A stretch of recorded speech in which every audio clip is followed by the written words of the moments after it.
सभी मित्रों को जय सिया राम, जय जय हनुमान।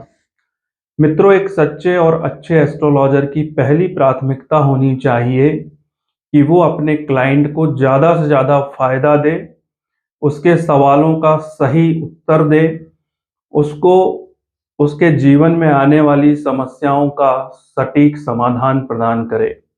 और दोस्तों, इसके लिए जरूरी है कुंडली में सभी रूल्स को बहुत अच्छी तरह से अप्लाई करके देखना और फिर किसी निष्कर्ष पर पहुंचना। तो दोस्तों, अपने वीडियोस में मैं जो चीजें आपको बता रहा हूं वो बहुत प्राथमिक चीजें हैं, लेकिन इन्हें अप्लाई किए बगैर हम किसी भी कंक्लूजन में या निष्कर्ष में नहीं पहुंच सकते हैं। तो इस वीडियो में हम बात करने वाले हैं कि ग्रहों की युतियां कैसी होती हैं और ये हमें किस तरह से देखनी चाहिए।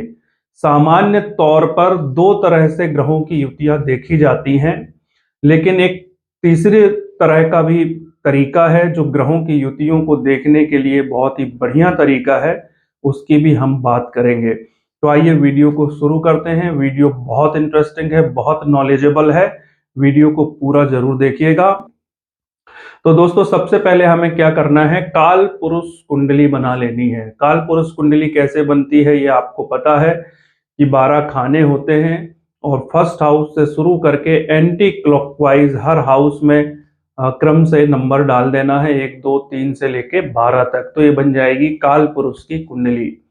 अब दोस्तों, हमारे हिंदू धर्म में, हमारे शास्त्रों में, हमारे संतों ने, ऋषि मुनियों ने मनुष्य जीवन के 4 मुख्य उद्देश्य बताए हैं, 4 पुरुषार्थ बताए हैं जिन्हें पाने के लिए हर एक मनुष्य को प्रयत्न करना चाहिए। वो है धर्म, अर्थ, काम और मोक्ष। तो दोस्तों, अभी आपको क्या करना है, काल पुरुष की कुंडली बन गई है तो उसके फर्स्ट हाउस में यानी लगन में लिख देना है धर्म, क्योंकि ये पहला पुरुषार्थ है। दूसरा पुरुषार्थ है अर्थ। धर्म, अर्थ, काम, मोक्ष 4 मैंने आपको बताया, जिसको सीक्वेंस में लिखना है, क्रम में लिखना है। फर्स्ट हाउस में हमने लिख दिया धर्म, सेकेंड हाउस में लिख देना है अर्थ, थर्ड हाउस में लिख देना है काम और फोर्थ हाउस में लिख देना है मोक्ष। इसके बाद फिर फिफ्थ हाउस में वही क्रम शुरू कर देना है। तो फिफ्थ हाउस में धर्म, सिक्स्थ हाउस में अर्थ, सेवंथ हाउस में काम, एट्थ हाउस में मोक्ष। नाइन्थ हाउस से फिर वही सीक्वेंस शुरू कर देना है। तो नाइन्थ हाउस में आ जाएगा धर्म, 10th हाउस में आ जाएगा अर्थ, 11th हाउस में आ जाएगा काम और 12th हाउस में आ जाएगा मोक्ष। तो इस तरह से 4 पुरुषार्थों को हमने 12 खानों में लिख दिया है। अब दोस्तों देखिए, 1, 5 और 9 राशि, 1 नंबर की राशि, 5 नंबर की राशि और 9 नंबर की राशि में धर्म आया है। तो ये राशियां कहीं ना कहीं धर्म से संबंधित हैं। इन राशियों में जो ग्रह बैठे हुए हैं वो भी धर्म की तरफ आपको आगे बढ़ाने में सक्षम होंगे, प्रबल होंगे और अपना अच्छा रिजल्ट देंगे। इसी तरह से अर्थ वाली जो राशियां हैं वो हैं 2, 6, 10। तो इन राशियों में जो ग्रह बैठे हैं, यदि आप उनके कारक तत्वों को अपने जीवन में शामिल करते हैं, अपने प्रोफेशन में शामिल करते हैं, तो इनसे आपको अर्थ आता है। अर्थ यानी पैसा, यानी वेल्थ। इसके बाद है दोस्तों काम। काम यानी कामनाएं या हमारी इच्छा। तो इच्छा पूर्ति की जो राशियां हैं वो हैं 3, 7 और 11। और जो मोक्ष प्रदान करने वाली हैं, जो हमको अपने ऋणों से मुक्त करके, हर तरह के ऋणों से मुक्त करके और हमारे जीवन का भार कम करके हमें मोक्ष की तरफ ले जाती हैं, वो है 4, 8 और 12। तो इन राशियों में बैठे हुए ग्रह आपको मोक्ष प्राप्ति के लिए उत्सुक करते हैं, मोक्ष प्राप्ति की तरफ ले जाने में सहयोग करते हैं। अब दोस्तों 1, 5 और 9 एक ट्राइन बना, यानी एक त्रिकोण बना। दूसरा त्रिकोण बना 2, 6, 10 का। तीसरा बना 3, 7, 11 का और चौथा बना 4, 8, 12 का। तो इन त्रिकोण में जो ग्रह बैठे हुए हैं वे भी आपस में युत हैं, ये मान के चलिए। युत है यानी कंजक्ट है, ये कंजक्शन में है। ग्रहों की युतियों को अगर हम अंग्रेजी में समझें तो कंजक्शन बोलते हैं, प्लैनेट्स का कंजक्शन। तो 1, 5 और 9 राशियों में जो भी ग्रह बैठे हुए हैं वो आपस में कंजक्शन में हैं, युति में हैं। 2, 6 और 10 राशियों में जो ग्रह बैठे हुए हैं वे भी आपस में कंजक्शन में हैं। इसी तरह से 3, 7, 11 में जो ग्रह बैठे हुए हैं वो भी आपस में कंजक्शन में हैं, और 4, 8 और 12 नंबर की राशियों में जो ग्रह बैठे हुए हैं वे भी आपस में कंजक्शन में हैं, यानी युति में हैं। तो युति को देखने का एक ये बहुत ही डिवाइन तरीका है, बहुत अच्छा तरीका है। दूसरा तरीका जो सामान्य तरीका है वो यह है कि जिस ग्रह के साथ कोई भी दूसरे ग्रह बैठे हुए हैं तो वो समझ लीजिए कि एक दूसरे की युति में है, यानी कंजक्शन में है। तो उन्हें किस तरह से देखना चाहिए, तो उसके भी दो तरीके हैं दोस्तों। इसके पहले मैंने वीडियो बनाया हुआ है जिसमें मैंने ग्रहों की दृष्टियां बताई हुई हैं, उसमें मैंने ग्रहों की एनर्जी की भी बात की हुई है। उस वीडियो को आप जाके जरूर देखें तो आपको ये युति बहुत अच्छे से समझ में आएगी, क्योंकि युति देखने के लिए हमें ये देखना है कि कौन सा ग्रह कौन से ग्रह का शत्रु है, मित्र है या अति मित्र है या अति शत्रु है। और दूसरा तरीका यह है कि हमें ग्रहों की एनर्जी भी देखनी है। मैंने आपको उस वीडियो में शुक्र और राहु की एनर्जी बताई थी।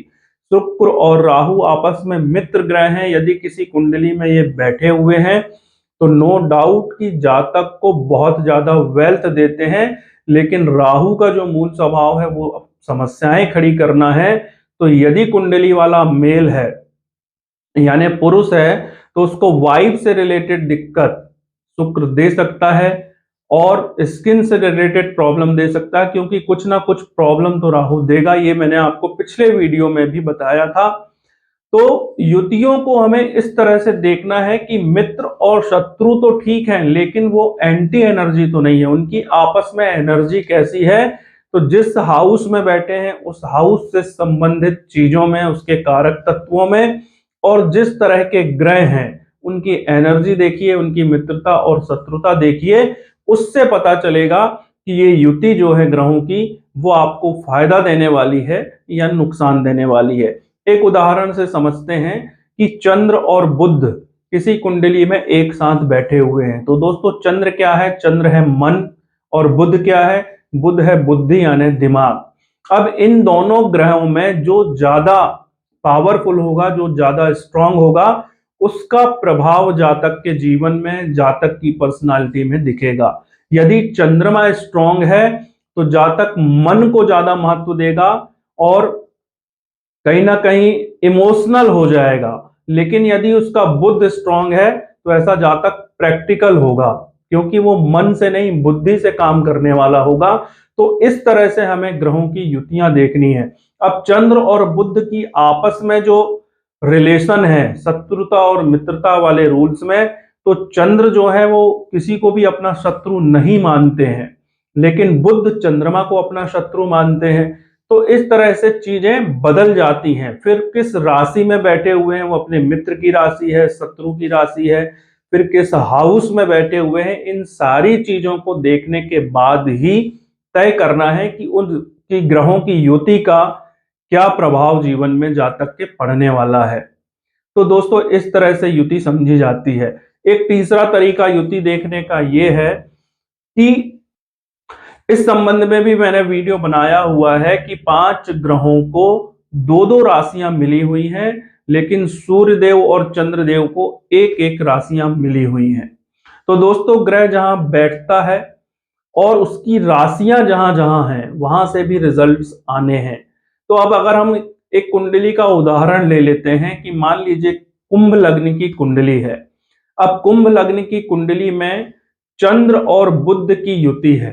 हम वही उदाहरण ले रहे हैं, चंद्र और बुध का ही उदाहरण ले रहे हैं। तो कुंभ लग्न की कुंडली में 6th हाउस यानी 6वें घर में चंद्रमा की राशि आ गई जो है 4 नंबर कर्क राशि, और 8th हाउस में 8वें घर में आ गई बुध की राशि जो है कन्या राशि, 6वें नंबर की राशि। अब चंद्र और बुध एक साथ बैठे हुए हैं, वो किसी भी हाउस में हो सकते हैं, लेकिन दोस्तों जब जब भी चंद्रमा या बुध महादशा में, अंतरदशा में, प्रत्यंतर दशा में, सूक्ष्म दशा में, प्राण दशा में या नक्षत्र के लेवल पर एक्टिवेट होंगे तो इन दोनों ग्रहों के उन दोनों हाउस के रिजल्ट्स भी जातक को मिलेंगे। अब 6वां घर है रोग ऋण शत्रु का। तो रोग होने की संभावना बढ़ जाएगी। अब रोग किस तरह का होगा, क्योंकि 8वें घर की जो राशि है उसके स्वामी बुध चंद्रमा के साथ युति में है, तो बुध कहीं ना कहीं एलर्जी के कारक हैं। तो ऐसे जातक को एलर्जी से संबंधित पीड़ा होगी। पीड़ा इसलिए होगी क्योंकि 8th में जो राशि है वो बुध की राशि है, कन्या राशि। 6th जो रोग का घर है उसमें चंद्रमा की राशि है, और चंद्रमा और बुध एक साथ युति में है, तो वो कोई भी जब एक्टिवेट होगा तो वो दोनों एक्टिवेट हो जाएंगे एक साथ, और उनकी सभी राशियां भी एक्टिवेट हो जाएंगी। तो इस तरह से ग्रहों की युतियां हमें देखनी पड़ती है, और इस तरह से युतियां देख के ही निष्कर्ष पर पहुंचना चाहिए। तो दोस्तों, ज्योतिष से संबंधित इसी तरह की बहुत ही सारगर्भित जानकारियां हम अपने YouTube चैनल के माध्यम से आपको पहुंचा रहे हैं। यदि आपने अभी तक हमारे YouTube चैनल को सब्सक्राइब नहीं किया है तो जल्दी से सब्सक्राइब करें। वीडियोज को अपने दोस्तों में, मित्रों में, रिश्तेदारों में ज्यादा से ज्यादा शेयर करें, लाइक करें, कमेंट करें। आपने मेरी बातों को बहुत गंभीरता से सुना, इसके लिए बहुत बहुत धन्यवाद। मिलते हैं अगले वीडियो में। नमस्कार।